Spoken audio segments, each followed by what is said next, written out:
Medyo nagbuka siya. Pero kung walang ply yan, ako po hindi po tatagal ito.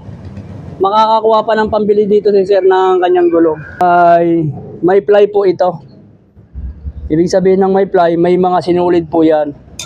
Gugupit lang po ako ng kasing haba din niya. Ang gulong nga po pala ng ating customer ay pang easy ride. Tinanggal ko na po yan sa kanyang motor. Ang nangyari po kasi rito, gustong patapalan ng ating customer ito. Ito ay kagabi ko pang customer. Ang sabi ko, sarado na ako. Pagpabukas na lang po natin yan. Bumalik nga sa atin ang ating customer, mga agulong. Gusto niya nga itong patapalan or remedyohan. Ngayon, nag-offer ako sa kanya, try muna natin itong pang NMAX 140/70 by 13. Ang gulong ng ating customer na easy ride ay 130/60 by 13. Ngayon, tinanggal na po natin yung gulong na may butas na hiwa dyan. Itatry po natin kung aari po ang pang NMAX na gulong dito ay hindi na po kami magre-remedyo nito. Ngayon, kung hindi aari ang pang NMAX ay obligado ko pong gawin itong ganitong kalaking butas. Pilip muna tayo mga agulong sa kanyang butas. May kalakihan po ang butas ng gulong ng ating customer. Tuluyan na nga po natin ini-install ang gulong na in-offer ko sa kanya na 140/70 by 13. Ito ay try lamang mga agulong. Kung aari or hindi, wala namang problema dyan. Tatanggalin po natin yan at ibabalik natin yung kanyang gulong na luma. Kaya lang, i-remedyo lang po natin yan. Try muna natin dito. Makikita natin kung anong Kung sasabit din sa hagir niya. Baka sumabit sa hagir eh.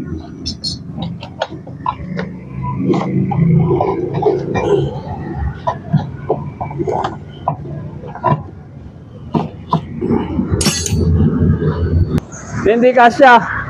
Ang gagawin natin dito, wala tayong magagawa rito. Ibabalik natin to pero remedyohan natin to.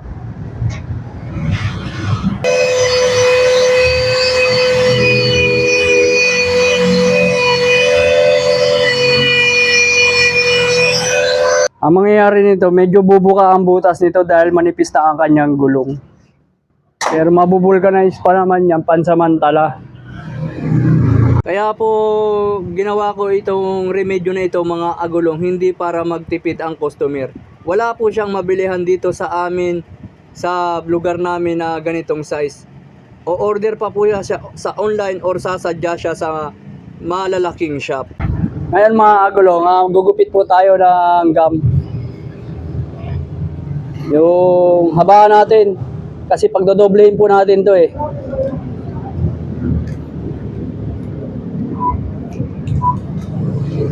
Yan. Medyo mahaba, sobrang haba naman. Ito magagamit natin to sa kabila.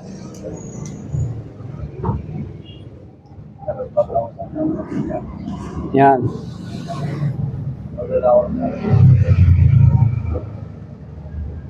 Ngayon, may ply po ito. Ibig sabihin ng may ply, may mga sinulid po yan. Gugupit lang po ako ng kasing haba din niya.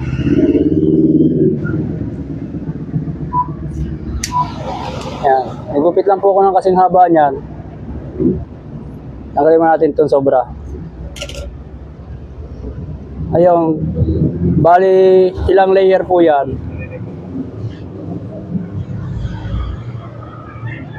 3 layer, 2 pinagsakit na gum. Ito na po talaga ang pinaka the best way kung wala po talagang budget ang ating customer. Ito ang magandang gawin natin sa kanilang gulong. Lagyan po natin ng gum na pinagtakip, tapos yung gum na may ply po siya. Para magamit niya po hanggang hindi pa po siya nakakabili ng bagong gulong.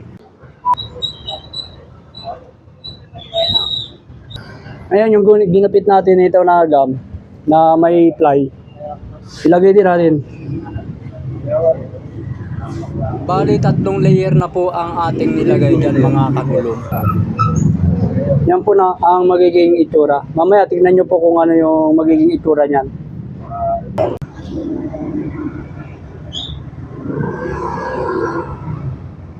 Lagyan mo natin itong plansa.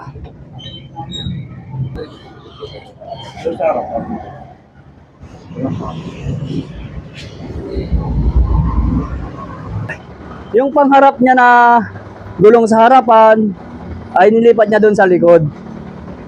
Ngayon, yung dati niyang panglikuran, ito naman po ay gagawin namin pangharapan. Sabi ng customer, pagpalitin daw para sa sunod magpalit siya ng gulong, ay madali na siyang gawin. Then, tanggalin natin kung ano yung magiging resulta nito. Parang di alam yung resulta.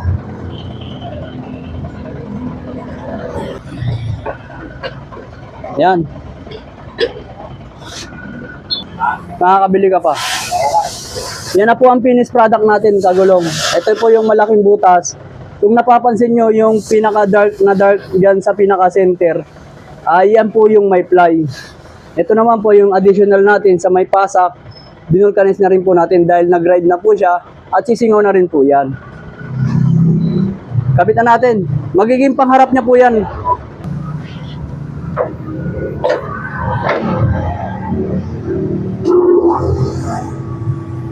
Yan.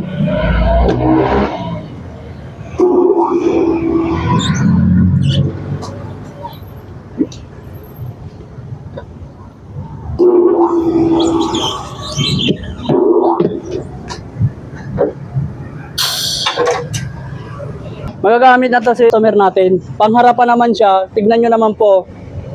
Medyo nagbuka siya. Pero kung walang ply yan, ako po hindi po tatagal ito. Makakakuha pa ng pambili dito si sir ng kanyang gulong. Magagamit niya pa po yan ng maayos.